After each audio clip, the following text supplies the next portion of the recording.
I thought I'd try and explain a little bit about Livestock Guardian Dogs and why we don't really have them in the UK.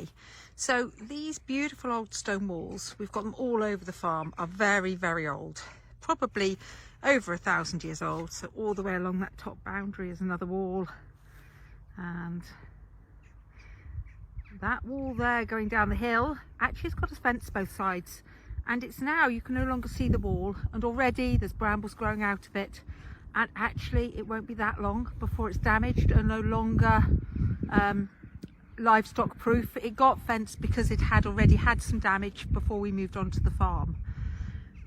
We have 110 acres of land here, and if we were to fully dog proof it, then it would also stop all the wildlife being able to go through it.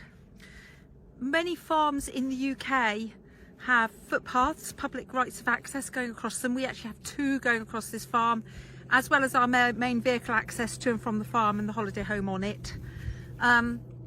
So if I did make dog-proof fencing around the entire farm, that would also stop deer, it would stop badgers, it would stop foxes, it would stop rabbits, and all the other wildlife that has really, I feel, just as much right to be in this country side as we do.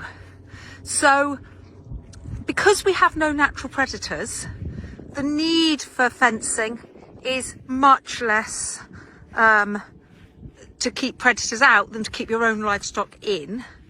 And there are also no feral dogs. We don't have wild dogs here. There's maybe the occasional dog that's escaped and lives for a period of time in the wild, but we really don't have a stray dog problem either. We don't have street dogs and things like that. So this is our first dog attack in 22 years. This is Yahtzee and Purdy we're just looking at here. So we would rather keep alert, keep vigilant, and accept that sometimes these things do happen, and the impact, if every landowner fully wildlife fenced all their land, the impact on the countryside would be devastating. So you can see all around us there are sheep on the hills over there, there are sheep on other bits of our farm, there's more alpacas up on the hill there. There's a lot of animals in fields around here, and dog attacks thankfully are very infrequent. You can just also see, ignore the double posts, we're replacing some of the fencing posts here. Fencing only lasts 5 to 10 years.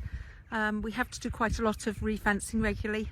You can also see how chill the alpacas are.